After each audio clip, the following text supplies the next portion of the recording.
সকালবেলা স্কুলে যাচ্ছি। হেঁটে হেঁটে স্কুলে যেতে যেতে দেরি হয়ে গেল। ক্লাসরুমের সামনে দেখি স্যার ক্লাসে চলে আসছে। আমি স্যারকে বললাম, স্যার আসতে পারি? আসেন আসেন। তা মহারাজ, এত দেরি হলো কেন? না মানে স্যার, রাস্তায় জ্যাম ছিল। আয় যা বস। আমি গিয়ে সবার পিছনে বসলাম। আমার সাথে কেউ নাই, আমি একাই বসে আছি। স্যার ক্লাস করাচ্ছে, আমি ক্লাসে মন দিলাম। হঠাৎ স্যার আমাকে প্রশ্ন করলো। আমি দাঁড়ালাম। এটার উত্তর কি হবে বল? চুপ করে আছি। কি হলো বল? স্যার না মানে পারি না। বস অপদার্থ, তোর দ্বারা কিচ্ছুই হবে না। বসে বললাম। স্যার আবার পড়াতে পড়লাম। এবার আমার পরিচয়টা দেই।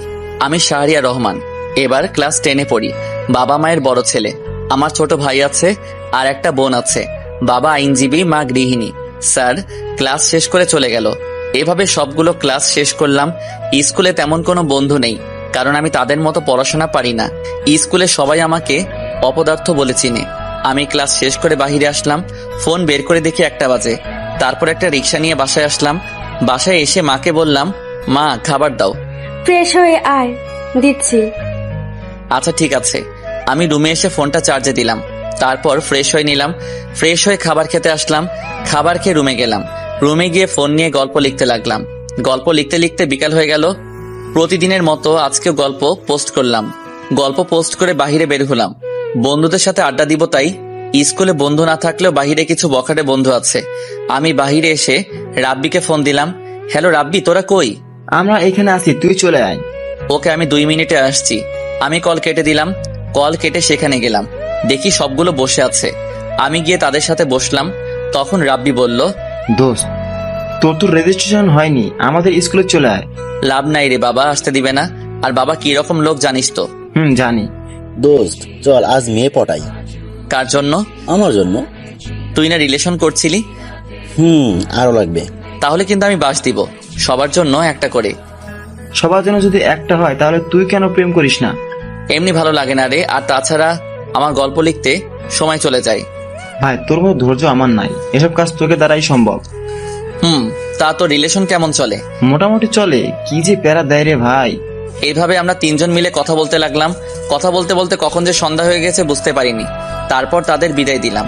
আমি বাসায় চলে আসলাম। এসে কলিং বেল দিলাম। তখনই রাইসা এসে দরজা খুলে দিল। আমাকে বলল, ভাইয়া, বাবা চলে আসছে। ও এখন কই? সোফায় বসে আছে। আচ্ছা। আমি ভিতরে গেলাম। তখনই বাবা বলল, কি রে, এতক্ষণ কই ছিলি? না মানে 9টায়। আচ্ছা ঠিক আছে, বাই তাহলে। Okay bye. তারপর আর জিয়া অফলাইনে চলে গেল। মেয়েটির সাথে কথা বলে ভালোই লাগলো, বেশ মিশুক প্রকৃতির। তারপর ফোনে ফ্রি ফায়ার খেলতে লাগলাম। বই সামনে রেখে ফ্রি ফায়ার খেলতে খেলতে 9টা বেজে গেল। তখন রাহাত আসলো। এসে আমাকে বলতে লাগলো, তুই যা, আমি আসছি। রাহাত চলে গেল। আমি খাবার খেতে আসলাম। দেখি খাবার টেবিলে সবাই আছে। আমি গিয়ে বসলাম। মা আমাকে খাবার দিল। তখন বাবা বলল, তুই নাকি ক্লাসে পড়াশোনা পারিস না?